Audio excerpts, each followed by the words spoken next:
Elə Ahmet, Qarabağla bağlı bir qədər deyəcəklərim olacaq. Qarabağ-Qəbələ oyunu ilə bağlı. Düşünürəm ki, Qəbələnin qəhrəmanlığı bir işə yaramadı Qarabağla oyunda.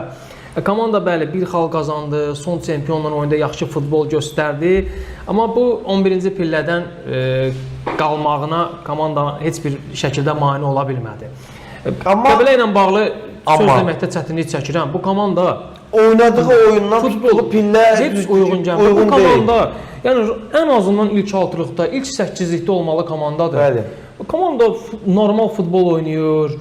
Komanda kifayət qədər bol-bol epizodlarına daxil olur. Amma sonucda istədiyi nəticəni ala bilmir.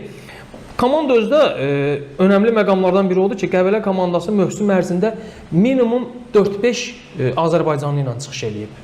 Ən pis halda 4 bəlkə də ən çox Azərbaycandan istifadə edən klub. Özdə gənc Azərbaycanlılar da var. Öz yetirmələri də əksəriyyəti.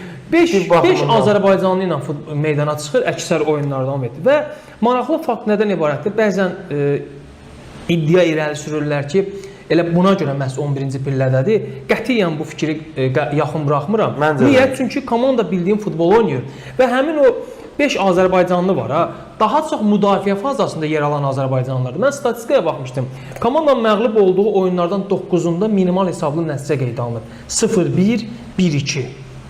Yəni bu ondan xəbər verir ki, əslində komandanın müdafiə xəttində ciddi bir problem yoxdur. Komandanın hücum xəttində problem var və hücum xətti də tamamilə əcnəbilərdən qurulubdur. Tamamilə əcnəbilərdən qurulub və orada da gənc futbolçular deyil Ahmet. Kifayət qədər təcrübəli əcnəbi futbolçular var. Niyəsə fərqlənə bilmirlər. Düşünürəm ki, yaxşı bir vuran ayağı olsaydı Qəbələnin hücum xəttində, çox demirəm, mövsümə bir 10-12 qol.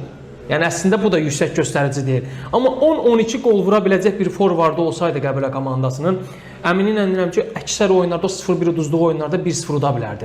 Özün futbolçu bugünləri ən azından 6-lıqda qararlaşardı komanda. Təbii ki, sən hücum xətti qol vura bilmirsə, müdafiə hansısa məqamda qolu buraxacaq.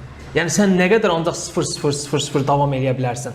Hansısa məqamda rəqibin bir şansı olacaq, vuracaq.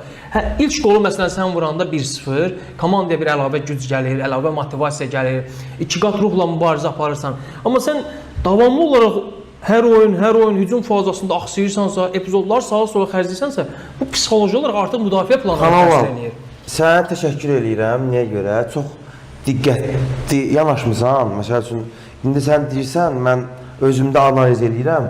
Birincisi, məncə buradan Kaxaber Çıxakadzeyə, hətta Kaxaber Çıxakadze Interdə çempion olduğu vaxtı cəmi 1-2 Azərbaycanlı var idi komandada. Onlar da oynamırdı.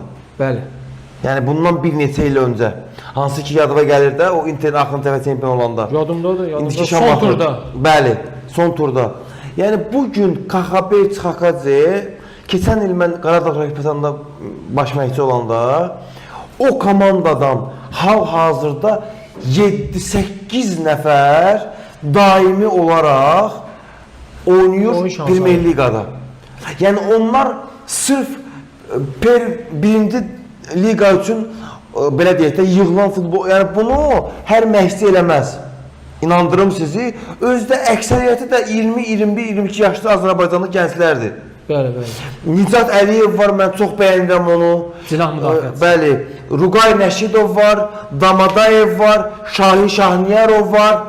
Bir də digər cinahda çıxış eləyən gənc Azərbaycanlı, onu da bəyənirəm. Bəstə boydu, amma kifayət qədər sürətli, çevik. Ruqay Nəşidov. Yox, digər futbolçudur, adını xatırlaya bilmirəm. Eşkin Tağıyev. Əhmədov. Bəli, çox doğru vurursan. Və yəni bu Azərbaycanlılara Qəbələnin yetirmələridir. Özdə Qəbələnin yetirmələridir. Ay sağ ol. Bu Azərbaycanlılara baxsaq belə Qəbələnin də heyətində 12 legioner var, səhv eləmirəmsə. Yəni Kaxaber Çıxakadze istəsəydi elə o 12 nəfərə də əsas heyət oyunçusu kimi meydana ən azından 8-9-un rahat bilərdi. Amma bu oyunçulardan vaz keçmədi. Çünki niyə görə vaz keçmədiyini də mən sənə deyim.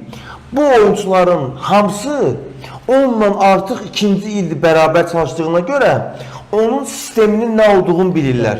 Çünki o sistemə oyuncunu adaptasiya eləmək çox çətin məsələdir. O fərqli bir sistemdən oynayır Qəbələ.